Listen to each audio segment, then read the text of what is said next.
আশুলিয়ার তাজরিন ফ্যাশনের অগ্নিকাণ্ডে আহত শ্রমিকরা 4 দফা দাবি আদায়ে কর্মসূচি পালন অব্যাহত রেখেছেন।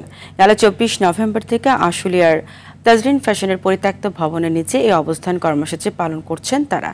আহত শ্রমিকরা জানান 13 বছর ধরে ক্ষতিপূরণ, সুচিকিৎসা ও পুনর্বাসনের জন্য আন্দোলন সংগ্রাম করে আসলেও বিগত সরকার কোনো ধরনের পদক্ষেপ নেওয়া হয়নি, বরং দলীয় সংগঠনে পদায়ন করেছে বিগত সরকার।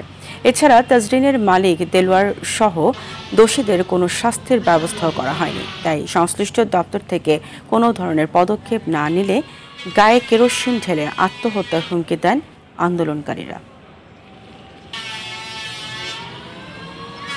আমরা যতদিন মন্ত্রণালয় থেকে, শ্রম মন্ত্রণালয় থেকে, এমনকি প্রধান উপদেষ্টার কার্যালয় থেকে যতদিন আমাদের ডিসিশন আমরা ফাইনালি না পাবো, ততদিন আমরা এখান থেকে আমাদের এই 12 থেকে 13 বছর পর্যন্ত যে আমাদের বলে আসছে যে আমাদের ক্ষতিপূরণ, পুনর্বাসন, সুচিকিৎসা এদের মুখেই রয়ে গেছে, আজ পর্যন্ত কার্যকর হয়নি।